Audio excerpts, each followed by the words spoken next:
Have you ever kept a family secret for decades? I won't ask what, just curious. The clinking of silverware and the low hum of conversation filled my parents' dining room, that familiar space where every childhood wound seemed to echo louder than the laughter at the table.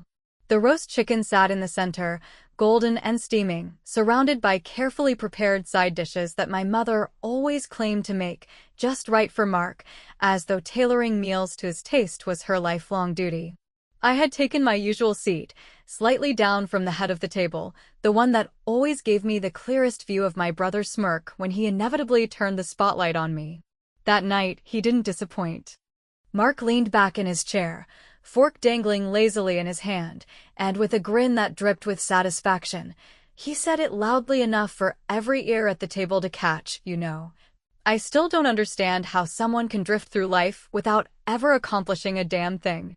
Honestly, it's almost impressive, the way you've managed to stay such a failure. He chuckled, and the others, including my parents, let out an uneasy laugh that was meant to soften the cruelty, though it did nothing but magnify it. My mother's eyes darted from his face to mine, as though she was silently pleading with me not to make a scene. My father cleared his throat, the sound of a man who would never intervene, because to him, conflict at the dinner table was worse than any insult. I felt the sting of his words burn through my chest, the familiar heat that came whenever he reminded me of my place in this family. I could have argued. I could have snapped back with something sharp, something to slice through that arrogant grin and finally leave him exposed. But instead, I lifted my glass of wine, took a slow sip, and let the silence wrap around me like armor. Outwardly, I looked calm, even bored, but inside, something solid shifted, something that had been waiting for years beneath the rubble of every insult, every comparison, every time my mother introduced Mark as her successful son, while I was merely her daughter, the dreamer. I watched the way he basked in his own cruelty, the way my father continued cutting his chicken as if the balance of the world depended on ignoring reality, and the way my mother's eyes flickered with shame she would never name out loud. It wasn't just a moment of insult, it was a snapshot of my entire life in this family. Mark, the golden boy, untouchable, coated in the approval of every relative, every neighbor, every teacher who ever told me, "Why can't you be more like him?" The truth was, I had built a quiet life, far away from their approval, but not without its own kind of success. My work wasn't glamorous, nothing that made for flashy holiday bragging rights, but I knew numbers, and I knew people, and I knew how to watch a situation long enough to see where it would inevitably crack. And in that instant, as Mark chewed smugly and raised his glass in some self-satisfied toast to himself, I realized something simple and unshakable. I didn't need to fight him at this table. I didn't need to win their approval or waste my breath on another empty argument. All I had to do was wait, and when the moment was right, I would take everything he thought made him untouchable and show him just how fragile he really was. Dinner continued with the same dull rhythm it always carried, my parents asking Mark about his latest big deal, him bragging about numbers he probably barely understood, and me nodding when spoken to, like a shadow in the corner of their perfect picture. He leaned in, talking about his company, how he was expanding, how the market practically bowed at his feet, and how he had loyal employees who'd never dream of working for anyone else. Every word was another layer of arrogance, and every layer only gave me more reason to stay silent. I let him paint his empire in broad, arrogant strokes, because the more he believed in his own invincibility, the easier it would be to knock him from that pedestal. I excused myself before dessert, claiming I had an early morning meeting. No one questioned it, no one asked what I was working on, because in their minds, my schedule wasn't worth the interest. Mark smirked again as I stood, his final jab of the night landing like a knife slipped between ribs. "Don't stay up too late pretending you're busy." He laughed at his own joke, and the others forced small chuckles to keep the peace.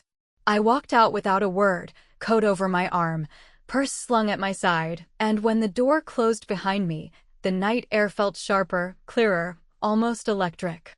In that silence, away from the stale air of that dining room, I let the thought fully take shape. I wasn't going to argue with him.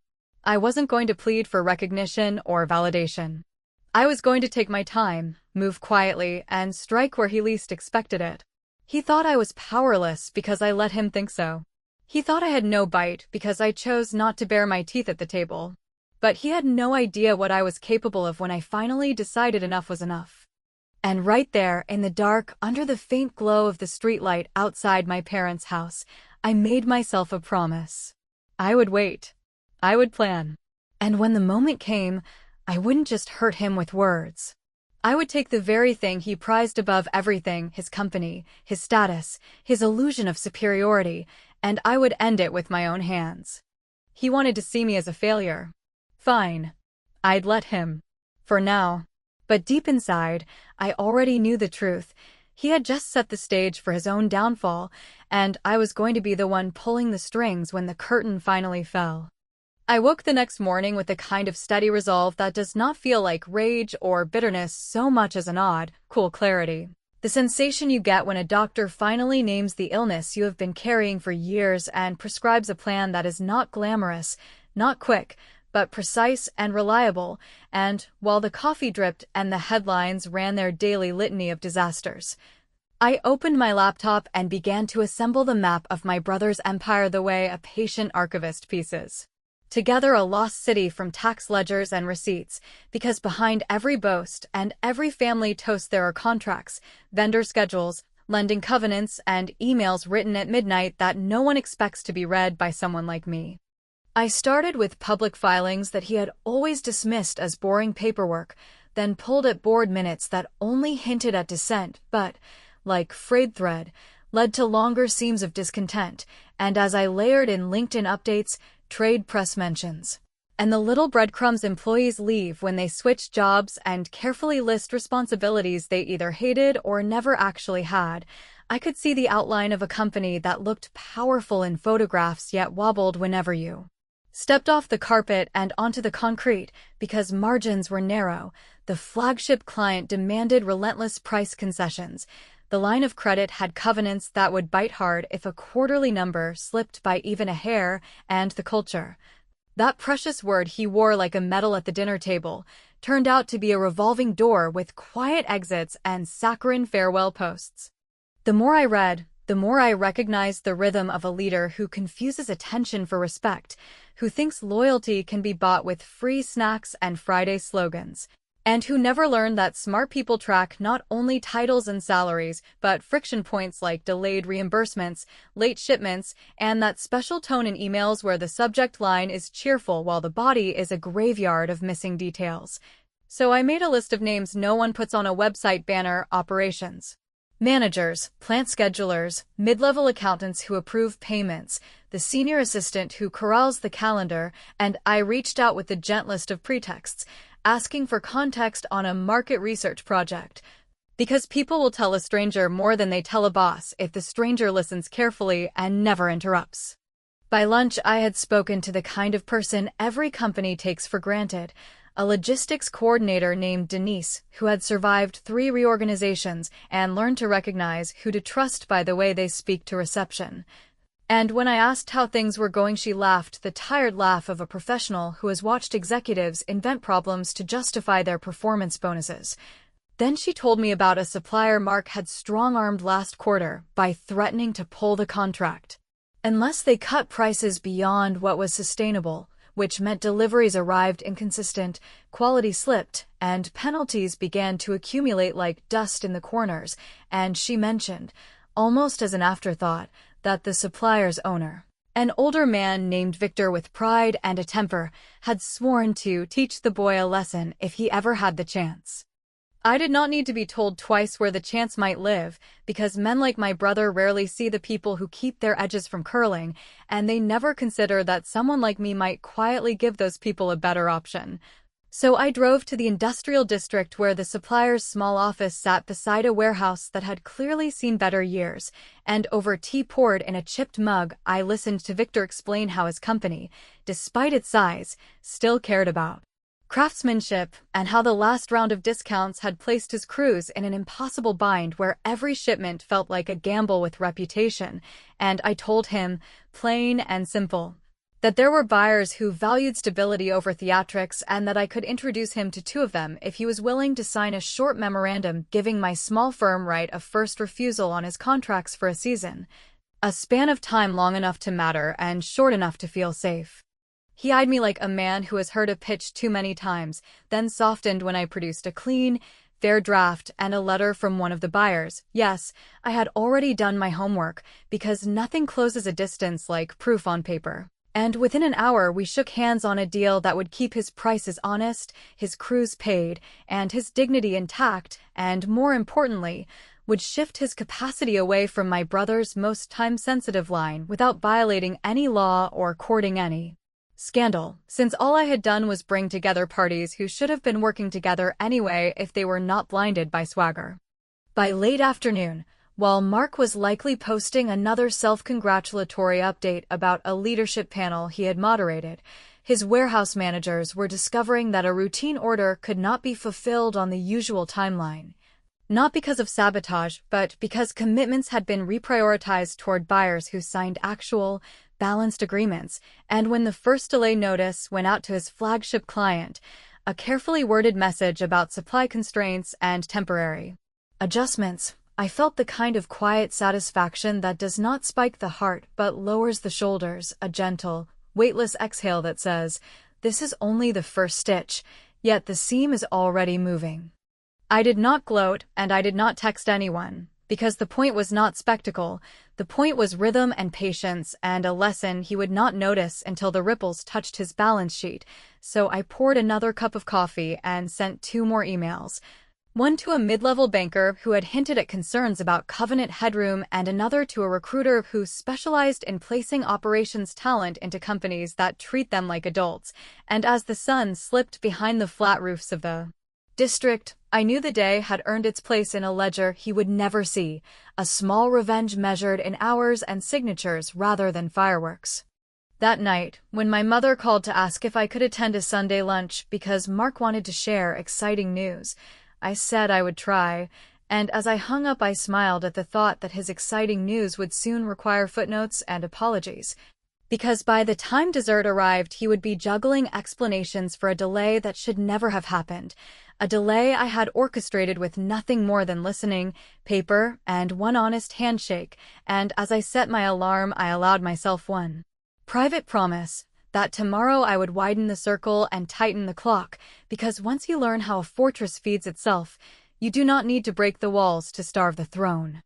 The week that followed moved with a rhythm that felt almost orchestrated, as though every step I took, every quiet email I sent, every meeting I set under some benign pretense was part of a score I had been rehearsing in silence for years, and with each measure, I began to understand that revenge is not fire and fury, but patient precision, the slow tightening of strings until the instrument of humiliation hums on its own.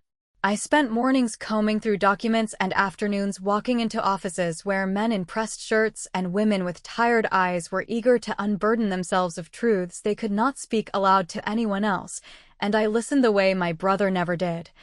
Not for my turn to speak, but for the cracks in the walls of his carefully staged empire. The company he so proudly paraded in family conversations was not a fortress of glass towers and polished boardrooms, as he liked to imagine, but a patchwork of obligations held together by people whose names never made it into speeches. I realized quickly that the secret to unraveling him did not lie in spectacular gestures, but in placing enough weight at the fault lines so that the pressure would do the work for me.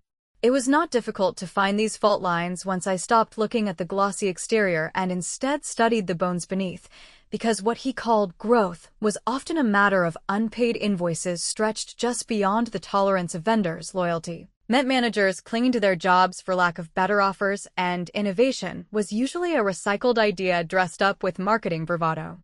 I began to map out the people who mattered, not the faces that appeared in photographs with champagne glasses, but the quiet engineers, the suppliers who knew the true cost of every bolt, the mid-level staff who handled payroll and whispered to recruiters when the office lights dimmed. One by one, I reached out in ways that felt casual, an invitation to coffee framed as market research, a friendly message about industry shifts, a conversation in which I asked nothing except, "What's really going on behind the curtain?" And in those hours, their grievances tumbled out like coins from a cracked jar, overworked staff losing weekends to deadlines that shifted without warning, a finance team furious over expenses hidden to appease investors, and suppliers quietly ready to walk if someone else would simply open the door. What surprised me most was not the fragility of his company, but the hunger of those around him for something steadier, because loyalty is not cemented in slogans, but in the way leaders handle mistakes, and Mark had never been capable of humility. He demanded applause when times were good and cast blame like confetti when they weren't, and slowly I began to see that my role was less about building a weapon and more about creating an opening for those already waiting to defect. The trap did not need steel jaws, only the quiet assurance that if they stepped across the line I drew, they would land somewhere safer than where they stood. Still, doubt crept in during quieter nights when I closed the laptop and stared at the ceiling, because part of me wondered if I was becoming too much like him, if in orchestrating his fall I was merely proving the ruthless streak he always accused me of lacking. Yet every memory of the dinner table returned like a shadowy chorus, reminding me of the years I had been told to lower my voice, to accept the role of the overlooked, to swallow the sting of insults dressed as jokes. That thought hardened me again, not into cruelty but into resolve, because unlike him, I was not tearing down for pleasure but for balance, for the silent justice that comes when arrogance finally meets its match. It was at one such moment, late at night while I reviewed a stack of contracts, that I stumbled across the most revealing thread of all. A small subsidiary he had acquired 2 years earlier, hailed in press releases as the bold next chapter of expansion, was bleeding money. Not dramatically enough to make headlines, but steadily enough that its continued operation hinged on a revolving loan facility with strict conditions. I read the fine print carefully, tracing each clause like a jeweler inspecting flaws in a gem, and when I realized how thin the margin was between solvency and default, I felt the pulse of possibility quicken. If even one major client pulled back, if even one supplier shifted terms, the entire balance sheet would tip from precarious to untenable. That was the moment the plan stopped being abstract strategy and began to feel like a living thing, something I could touch and direct. I knew then that my brother's empire did not need a wrecking ball. It needed a series of quiet nudges at the right pressure points, and gravity would do the rest. I closed the document, saved the files under innocuous names, and leaned back in my chair with the sensation of someone holding a card no one else at the table knows has been dealt. The next day, I arranged a call with a contact in banking, one who had already hinted at concerns, and though I spoke in measured tones, asking only general questions about industry lending practices, I could tell by the pause in his answers that his institution had already started monitoring covenant triggers more closely than Mark would suspect. And while my brother basked in another evening of applause at some networking gala, I sat at home with a glass of wine and the quiet knowledge that I now possessed what he feared most, even if he had no idea yet that the ground beneath his feet had already started to shift. By the end of that week, I had spoken to enough people, read enough documents, and drawn enough lines between weaknesses to know that the stage was nearly set. I did not need to argue with him at family dinners, did not need to prove my worth with words that would only dissolve into more laughter. I had something better. I had a plan that lived in silence, that grew stronger with patience, and that waited only for me to take the final step when the time was right. And as I turned out the lights and let the apartment sink into darkness, one thought lingered like a whisper in the room. He would never see it coming, because men like him never imagine the shadow they dismiss could ever be the one to pull the rug from under them. The morning I signed the final set of documents, the office was strangely quiet, as if even the walls knew that something irreversible had just taken place. And while my brother was likely striding into his building with the same arrogance he had carried since childhood, believing every person he passed existed only to confirm his importance, the truth was that the ground had already shifted beneath him, and the empire he bragged about so loudly at family dinners now belonged to me. The process itself was not a dramatic coup with shouting investors or angry mobs. Instead, it was a sequence of quiet signatures, discreet meetings, and carefully timed agreements that culminated in one decisive moment when the balance of control tilted completely in my direction. I remember placing the pen down on the polished table and looking at the attorney across from me, who gave the smallest of nods, a professional acknowledgement that this was no longer theory, no longer strategy, but final fact. I owned what my brother thought was untouchable. I did not rush to confront him immediately, because true satisfaction is not in the strike itself, but in watching arrogance walk willingly into the trap without realizing the cage has already been locked. I scheduled the meeting under the pretense of a standard board review, a quarterly session he had always approached with impatience, dismissing it as numbers talk, while he preferred to spend his time boasting about deals and vision statements. When he arrived, late as usual, his cologne announcing him before he entered the conference room, he wore the same smug smile he had carried at the dinner table, the same one that told the world he expected to win every encounter by sheer force of ego. He dropped into a chair, tossed his phone on the table, and started talking before anyone else could breathe, a rambling speech about growth projections and how no one in the industry could match his foresight. I let him talk because silence had always been my greatest weapon, and only when he finally paused to sip his water did I slide the folder across the table toward him. At first, he did not bother to look, assuming it was another report from finance, something for someone else to digest. But when he finally opened it and saw the signatures, his brow furrowed, and for the first time in years, his face lost that unwavering confidence.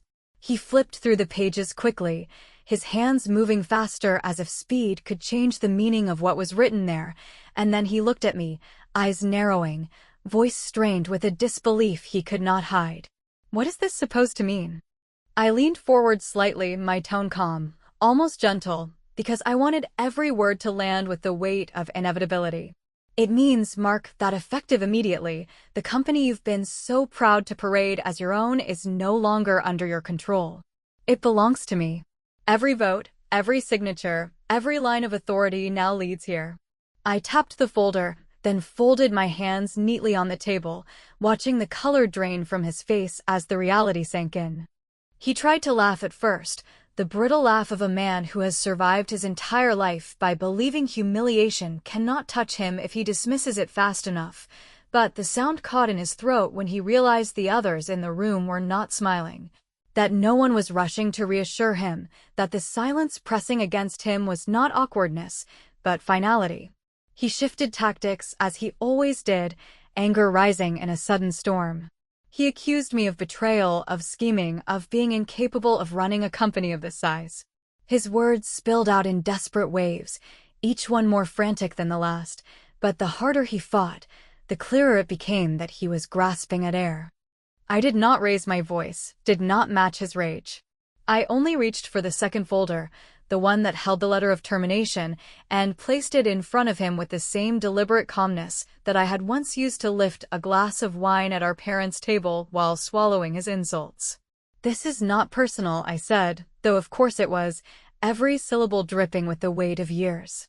"This is business, and in business, results matter more than arrogance. Effective immediately, your employment is terminated. You will vacate your office by the end of the day." For a moment he stared at the paper as though it might vanish if he refused to blink, but the silence in the room told him otherwise, and slowly his hands curled into fists, his jaw clenched, and his eyes filled with something I had never seen before, not pride, not anger, but fear. He stood abruptly, knocking his chair back, muttered a curse under his breath, and stormed out of the room, the door slamming hard enough to rattle the glass wall. I did not move, did not flinch, only sat there with the quiet satisfaction of knowing that years of dismissal, of being called a failure, had been answered without a single shout, without a single desperate plea for respect. As the room emptied, I stayed behind for a while, staring at the stack of papers that now symbolized everything I had taken from him. It should have felt like victory, and in many ways it did, yet beneath the triumph was a hollow note I had not expected, a reminder that revenge, no matter how carefully served, always leaves a strange aftertaste. I gathered the folders, stood, and walked slowly to the corner office that had once been his domain, and as I stepped inside, I noticed the framed photos of him shaking hands with men in suits, the awards lined neatly on the shelves, the personal artifacts of a man who believed his position was eternal. I set the folders down on the desk, lowered myself into the chair, and let the silence of the room settle around me. The leather felt stiff, unfamiliar, as though it rejected my weight, and I realized with a clarity that cut deeper than I had anticipated that this moment, which I had dreamt of for so long, was not an ending, but the start of something even more complicated. For while I had finally dismantled his arrogance, I had also placed myself in the very seat that had corrupted him, and though I had sworn I was nothing like him, a part of me wondered whether power changes us long before we even notice. That thought lingered as I stared at the skyline outside the glass wall, the city sprawling in the distance, indifferent to the battles fought inside its towers. My brother had been defeated, yes, but as the sun slid lower and the shadows grew longer across the floor, I could not shake the question pressing at the back of my mind. Had I truly won, or had I only stepped into the same endless cycle he once ruled, one that would eventually demand its price from me as well?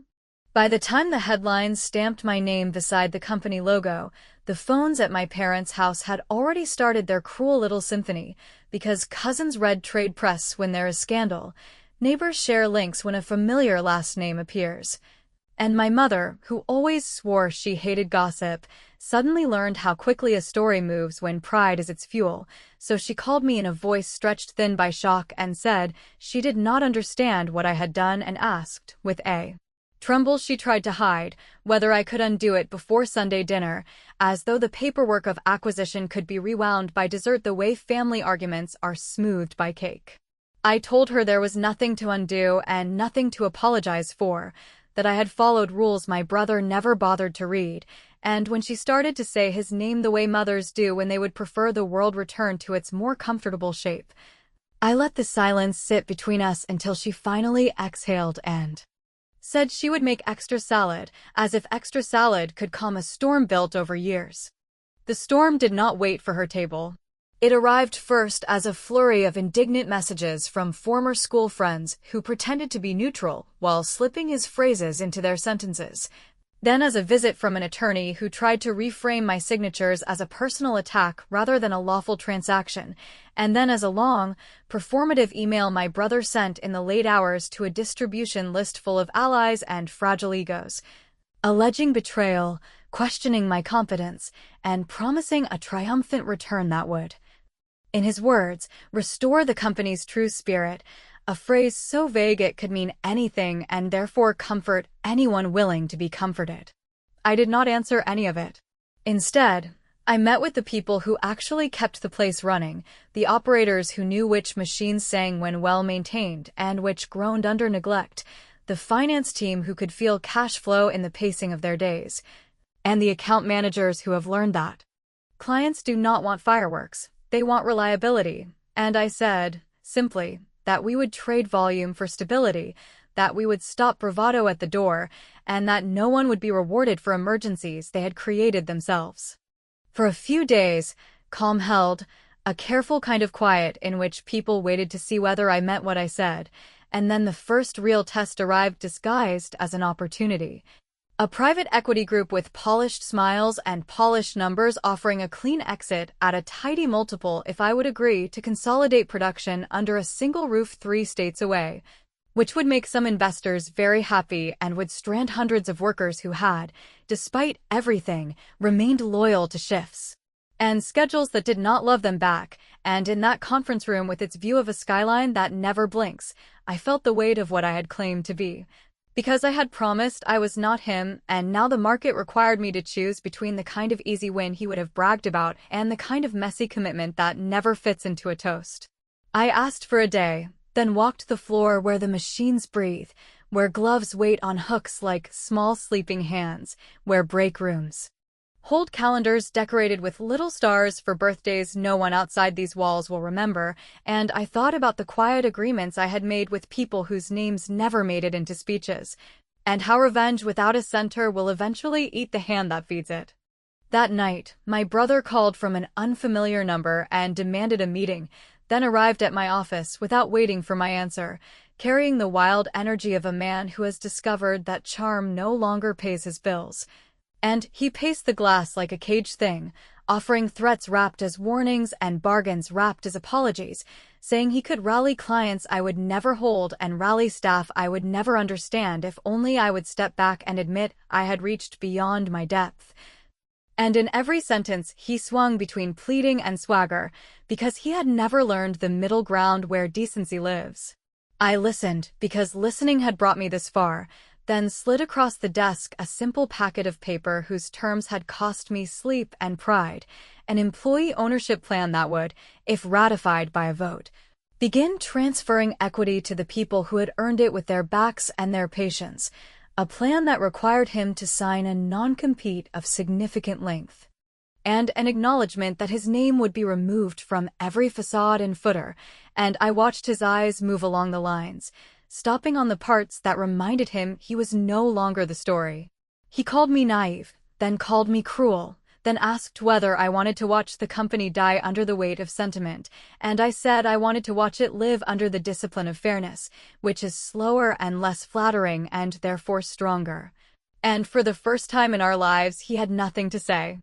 The family dinner that followed was a theater in which no one knew their lines, my mother setting the table as if the ceremony might conjure the past, my father staring at the placemats as if they contained a map out of this surprising new world, my brother arriving late and refusing to sit until I promised to reconsider what he kept calling my mistake, and when I did not, he delivered a speech about loyalty that contained not one sentence addressed to any person in the room, then stormed out. Before the roast cooled, leaving his chair half pulled and his napkin twisted like a small desperate flag. My mother turned to me with that look only mothers have, where forgiveness and accusation share a single pair of eyes, and she asked whether this was what I had wanted all along. Whether the quiet girl at the edge of the table had always been racking up interest on humiliation and had finally come to collect, and I answered that I had wanted respect and safety and something like balance. Though even as I said the words I felt how thin they were against the ache of a house now missing one voice, even if that voice had so often been a blade. In the weeks that followed, the ballots were counted and the plan moved forward, though not without friction, and not without the murmurs of those who prefer certainty to autonomy, and the private equity group withdrew their offer with a shrug that sounded like a door closing. And shipments found their cadence again, and the balance sheet stopped gasping and settled into something like ordinary breath, and on a rain-heavy morning I sat alone with a letter on my desk from our largest client, announcing a review of vendors that might, if the wind turned badly, knock us down hard enough to test everything I had built, and beside that letter lay another document, this one drafted by me. A plan for layoffs that would preserve the ship by throwing people overboard, and I stared at the 2 pages as though they were mirrors in which 2 versions of me waited, each convinced of her righteousness. I thought about the night under the streetlight when I promised myself a clean revenge and about the moment in the conference room when my brother's face finally learned the shape of fear, and I wondered whether the more dangerous victory is the one that leaves you in charge of everything you once hated.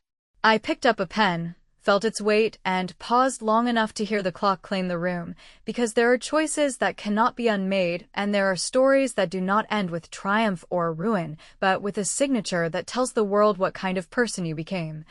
And as the ink hovered, I understood that somewhere, in a quiet house with an extra salad on the table, my mother was waiting to learn whether her daughter had won or merely learned to speak in her brother's voice.